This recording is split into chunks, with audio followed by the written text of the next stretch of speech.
The presidential candidate of the Labour Party, Peter Obi, flagged off their campaign in Lafayette, the state capital of Nasarawa, on the 29th of October, after pausing his campaign activities in order to visit states that were hit by latest flood disaster. However, the party is back on the road as they took their campaign to Benue State, where the party's presidential candidate, Peter Obi, assured Nigerians that he will restructure the country to bring the much-needed change if elected president. While addressing supporters at the rally, the Labour Party flag bearer says the federal government will, under its leadership, among other things, support every state, prioritize security, and improve educational sector. He also said Nigerians should hold him responsible on the campaign promises if elected to office. So joining us now to discuss the campaign activities as we head towards 2023 elections is Mr. Dele Farotimi, public affairs analyst and member of the Labour Party Presidential Council. Great to have you to the program. I mean, your presidential candidate said again yesterday, tape what I am saying, record me. You can play back as evidence. But where is his manifesto? Well, you asked me this question before, and I remember that I did tell you at the time that it is the exclusive right of the candidate to release this document. I have seen a draft of it, and I believe it was a final draft. But I'm also aware that when you have the kind of coalition that has coalesced together to birth the platform on which Mr. Peter Obi is running, you are going to have diverse interests who would also have ideas and inputs they might want to put in the manifesto. So I'm aware that there are certain internal discussions going on that is delaying the release of the manifesto. But it is critical that we move beyond manifestos. I'm not saying that this is not an important document and shouldn't be part and parcel of the political process, because it is at a minimum a statement of exactly what it is that the candidate intends to do. But because of our recent history, where people have authored voluminous manifestos that promises pies in the skies, and I've even seen a few released in this cycle, including the ones that would ignore the eastern seaboards to be building dry docks. But I know that in due course, the manifesto will come out, but character matters. And the candidate in question is a man of integrity and character. He's in the public space and has been for a few years.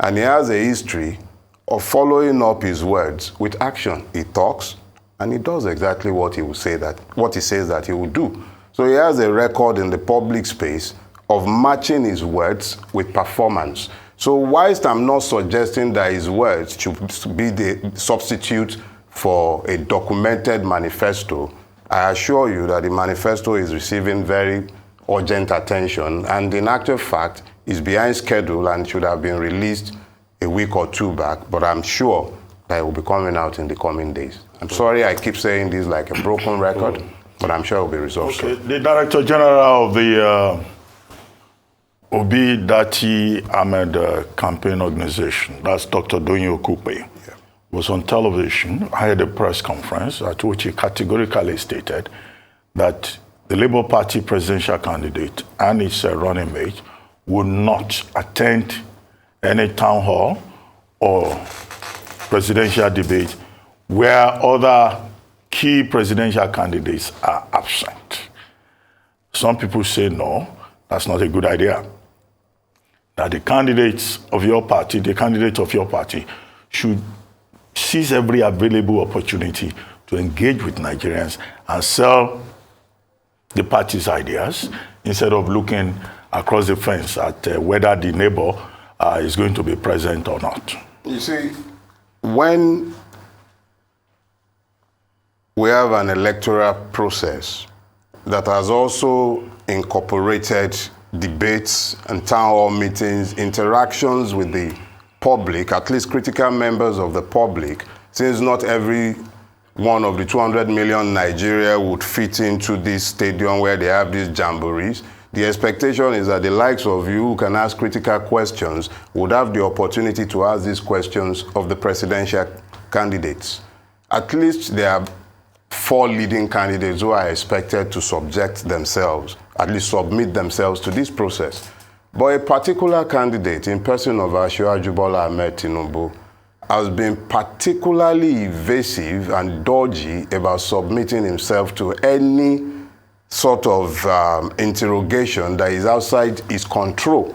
We've even asked, we have had occasion to jokingly demand that he should come and submit himself to the Arise studio, that I'll wear his cap, the bat cap, for as long as this season lasts, if he would dare. But the gentleman has continued to evade this.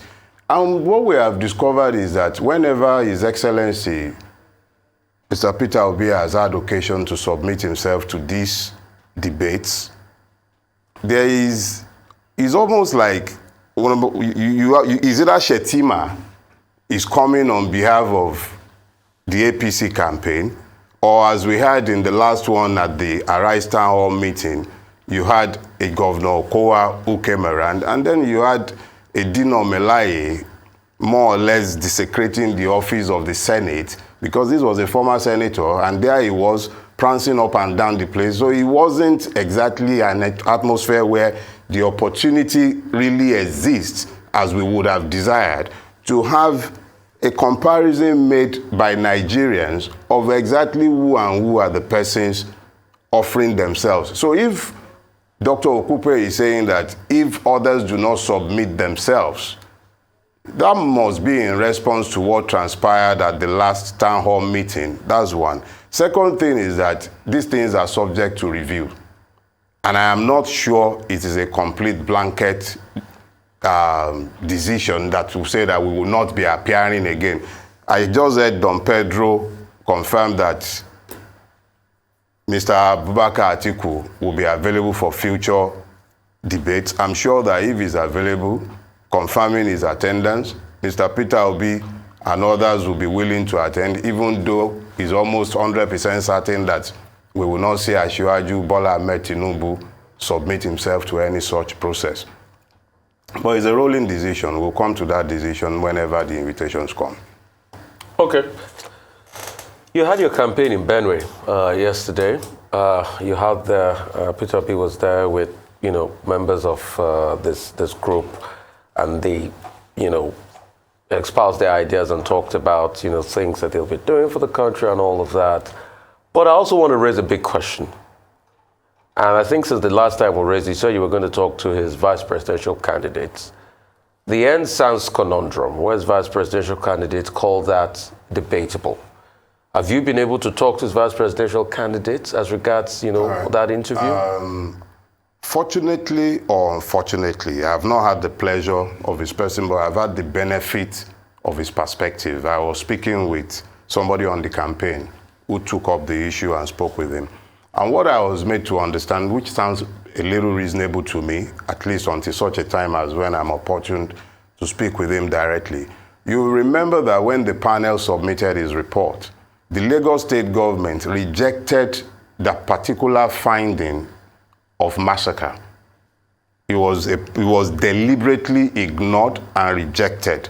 So now, if he is speaking and he doesn't have the benefit of personal experience that I had of the NSAS massacre, if I have not given him the benefit of that personal experience and knowledge that I have of what transpired, in addition to the finding of the panel itself, if all he has is the benefit of the Lagos state government position, because the official position of the Lagos state government and the Nigerian state until date, which I'm not going to be surprised by, because if they are admitting to it, then they are leaving themselves open to the International Criminal Court. But the official position in Lagos state today, in spite of the fact that the Lagos state government has paid compensation to victims, both traumatized victims, those who lost persons, Lagos state government has paid them. In order to even hide that he paid them, he paid in cash to these persons.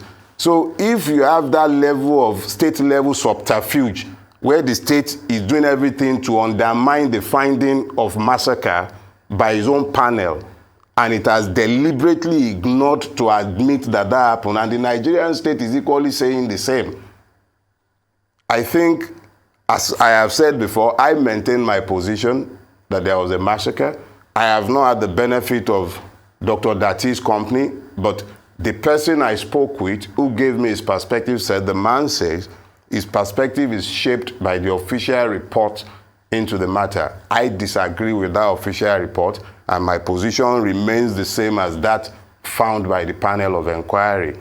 And Lagos State government's actions actually bears out what the panel has said. I mean, when did Dr. Dati start taking official reports? Because he has been somebody that he has always questioned every official report. And we know how official reports are suspect in this country. Take, for instance, what happened in Borno State yesterday, the attack on the PDP, that we saw evidence, we saw video footage, but the police said it's fake news. So when did Mr. Dati all of a sudden start taking official reports so seriously, more than anything, more than, things that he could probably have researched himself? If I could somehow get into Mr. Dati's head to answer this question you've just asked, I assure you I would. But fact is this, there is a plausible basis for his skepticism. Do I agree? No.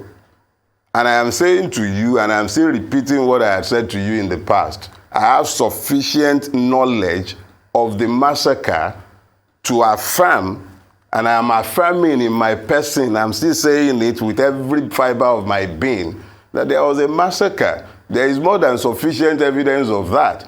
But the official government position, let's question the fraudulence of our own country and we can whip up this outrage, and I'm outraged as well by denials of the massacre. But that outrage, I believe, should actually be reserved for the system that has normalized the denial of the massacre of his own citizens, quote and unquote. Dr. Dati does not have the benefit of knowing what I know. I paid hospital bills. If I leave the story, I know what I know. So nobody is going to move me, even with a gun pointed to my head, to move away from the fact that I know that there was a massacre. Dr. Dati's opinion is formed on the basis of his own official papers or whatever, but that is his opinion. This is my opinion. Okay, let's move away from NSAS. Let's talk about political violence. Yeah. The Labour Party has had cause to complain about attacks on some of his supporters. In Nasarawa, for example, and also in Lagos, where 2 flag boys were also attacked. The PDP complaint yesterday, how it was attacked in Borno State, also before then in Kaduna State, and yet all these political parties, they signed the peace accord. It looks like that peace accord, nobody is taking it seriously. Do you have any anxieties or fears that political violence could get worse as you move towards the 2023 general elections? The more desperate the political actors become, the more violent they are bound to be. I live in Lagos State, so I can speak with specificity to the layers of violence that exist within Lagos State. At a subliminal level, when you're driving around the city, you'll find that almost all the commercial buses or what have you have the Shetima, Tinubu stickers and everything. And then you hear from the drivers stories of the extortion that led to those things getting onto their contraptions. You go and you see a lot of people shut down their markets and come onto the street, and they tell you, oh, we had to attend these rallies or our stalls will be taken back from us. You see different layers where people paste their posters or attempt to gain billboard space, and you hear the proprietors of the billboard saying, no, we can't give it to you because we will lose our advertising license. So you find multiple layers of pressure of one sort or the other being exerted on persons or on groups.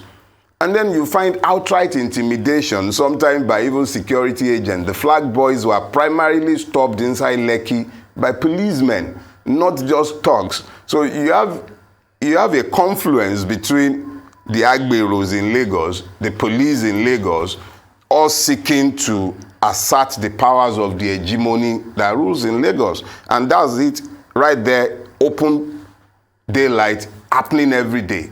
Now you go to a place like Nasarawa, where we had our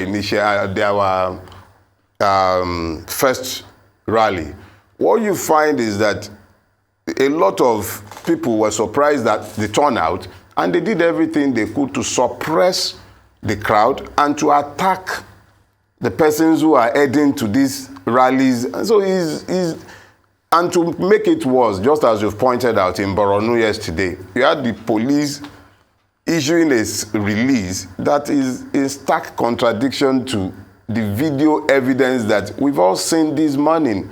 So you find very quickly that the police, who should be the law enforcement agency, are in themselves complicit in the violence, because if you are going to be given a different narrative, an untruthful narrative, to give cover to what has happened, it means that nobody is going to be held responsible. If the person who should hold people responsible, the agency that should hold them responsible, is the one coming out to lie that the event did not even happen in the first place. And when you see somebody like Alhaji Atiku Abubakar, who would have full DSS protection, the gamut of security forces, even as a function of his former office, being attacked like that in Benue and in Borno, I wonder what will happen when the like of us go visiting, especially given the kind of rhetoric that had issued forth even from him in public about how they should vote only for the northerners. So you're seeing a situation where they are preparing ground all over the place to focus the people on anything but the issues. But we will continue to attempt to focus the people's attention on the issues, because the issues are urgent enough as they are. Nigerians are bleeding from practically every pore in their bodies. So if we are now forced to be debating whether somebody is attending a town hall meeting, whether they will attend future debates, or whether they will continue to have their closely choreographed road shows where nobody can ask critical questions and other people but the candidate explains the thoughts of the candidate. Whether we'll continue to have that and continue to pretend that we are a democracy, we'll see how it goes. But as of today, the duty to provide security rests squarely on the state. The Nigerian police is but one arm of its capacities, and you can see clearly how corrupt and incapacitated that arm has become. What has happened to the rest, we know not, but we'll stick with the issues. The president admonished them to be completely neutral. Okay. You think they'll be able to do so? The president himself is anything but neutral. He has never been anything, he has never ever been neutral in his dealings with Nigerians. So it's actually quite disingenuous for the president to be admonishing other people to be neutral when he himself is so blatantly nepotistic in everything that he has ever done in this country. So, okay, let's take you on the couple of things happening in the Labour Party, because since the Labour Party emerged with Peter Obi, a lot of people have flocked into the party, and it started to have its own internal friction. So in Enugu State, for instance, the court, annulled the candidates. Your state, there was somebody decamping from the Labour Party. I mean, how are you guys managing this new fame in the Labour Party and internals happening? And secondly, Dele was speaking about 6 days ago, and he said you're still talking to Kwanka. So a lot of people started reading a lot of meaning to that. Why? Because they said they saw a certain bromance, and body language experts said there's a certain synergy between Peter Obi and Kwanka. So during the town hall meeting, that there was this, camaraderie between both of them. So are they still talking? And is there a possibility of a deal in the offing, an alliance between Kwanka and the Labour Party? I'll start with the Labour Party wranglings. I think if we look honestly at what is today the Labour Party, and you then look back, say, like a year or 6 months, you would see quickly why the wranglings that you are referring to would be happening. Some of them are genuine ideological arguments are happening within the party, and that is bound to happen when you have so many new people coming together because of a common purpose. So you have those wranglings. And then you have wranglings coming from the powers that be, the entrenched political parties, who are also sponsoring disaffection within the party in order to weaken its capacities, particularly in the gubernatorial elections and in the National Assembly elections, because it wasn't like the party was here the way it is today 6 months ago. So all kind of people have obviously been attracted into the party or attracted by the party. Persons who had not considered the party's candidates as being viable now realize the threat that those candidates have become. And when you now have a judiciary as hopelessly compromised as the one ours is, and I say that full chest, hopelessly compromised, you then find multiplicities of those who are willing to lend themselves to all manner of disgraceful injunctions and judgments, most of which, as I was part of a meeting yesterday where Labour Party lawyers across the channel, over 50 of them, were looking at different litigations. And the educated position of a lot of lawyers are in that meeting were that a lot of the rulings which have been designed to disenfranchise and take them off the ballot are completely untenable in law. And some of them were even hidden. We didn't know of the existence of some of those rulings and judgments until the very last minute. But there are appeal processes going on, and I'm happy that certain judges have taken it upon themselves to expedite their cases. One of such is in the Lagos State, the Federal High Court in Lagos State, affecting the candidates for the National Assembly election in Lagos. So you see, we have all these, but as I have said, some of them are ideological, but a lot more are actually just sponsored and effects of the new capacity of the party and the kind of enemies that it has attracted. The second question I asked Yes, the second question is about Alhaji Kwakwanso. Politics is essentially a game of negotiations. If you can find common purpose and common interest. Alhaji Kwakwanso has, whether one likes to admit it or not, he's proven himself to be different from a lot of the other persons in the race. He's probably the closest when it comes to clarity of vision to Governor Peter Obi. And there was, once upon a time, an attempt to find some common ground with him.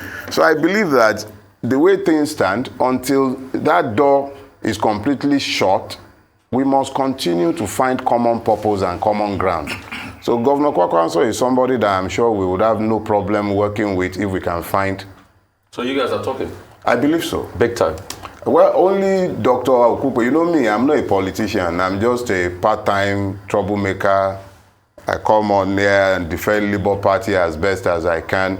But I'm sure that if Dr. Okupe says that they are talking, then they must be talking. He's the DG of the campaign. I've not had the benefit of his company in the last month. He's been busy in Abuja and with all the campaigns. So I haven't talked to him one-on-one to know the extent of discussions. But he's not a frivolous man. If he says we're talking, then we certainly are.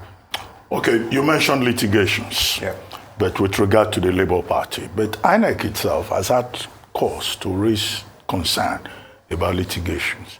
The INEC chairman says that there are about 600 cases in court in which INEC was joined as a party, arising from party primaries or the nomination of candidates. And that in one day, they got about 70 different cases regarding one political party. And he expressed the concern on the floor of the House of Reps, where he had gone to present the budget for INEC for 2023, that look, with all these litigations, it will be very difficult. And he was appealing to the judiciary to please help them. In what sense? I don't understand. But can anybody legitimately say people should not go to court? Many of those cases, as you pointed out, are frivolous. There is a lot of forum shopping. There is a lot of hanky-panky on the part of lawyers, particularly. How do you think we can address this problem? Election petition tribunals have been set up, 300 judges. There probably will be more. Some candidates may never even show up on the ballot because of all these cases. You see, what we do in Nigeria is that we play the game of pretense. We want to tell people that we're a democracy, so we have a ritual even though it's hollow in the extreme. Those who are seeking office do not see the need to present themselves before the people. They weave and dodge until election time. Those who are to be voted for are rarely to be found talking to the people whose vote they are also seeking. What you have today is something that is merely a shadow, and it is lacking in any substance. What you call courts and the temples of justice are essentially brothels. So when you now have a situation where, no, they are brothels, because if you're dealing, think about it. That's an affront. It's not an affront, it's just simply the truth. If you even the question that Dr. Abati has asked, bro, it paints a putrid picture. The electoral body is receiving 70 writs in one day in relation to a political process that has delivered nada to the people, but instead pauperized them and turned them into victims. What are we to say to a Judex who has chosen not to do justice in his court? The way things stand today, they have taken the matters before the court. Nobody can stop people from filing cases. Lawyers would always have one cause or the other that they will persuade the client, who is also, like you have said, forum shopping, looking for one thing or the other. Some people's specialty is to simply find a case that they can use after election to negotiate something from a candidate to settle the case. So it's just a reflection of where we are. We can be talking about the judiciary as though it's the only point of putrefaction in our system, but it's everywhere. This issue with the judiciary, we just spoke about the police as well. How are they any different? So it's the same thing that you see in one sector, you find in the other one. I don't know how long we might continue like this before it collapses, because if people now begin to lose confidence in the capacity of the judiciary or in the electoral process itself, then they will begin to look for solutions outside of those systems. So it's up to us as a people to decide if we want to continue like this. I don't really know how one might persuade the judiciary to do what it should do, or to tell lawyers who have sworn to uphold a constitution, however fraudulent one might believe it to be, but do the exact opposite of what they say they will do. So it's a societal-wide problem. It's not just this, it's everywhere. I don't know what else to say about our judiciary, but what you are hearing, 600 plus cases, 72 in one day. You and I, we can speak Dogon Turenji from now till kingdom come, until the judiciary purges itself and lawyers equally redirect their mind to purpose. This will continue. Right. Well, thank you very much, Dele Farotimi. We thank you very much indeed for joining us. Thank you.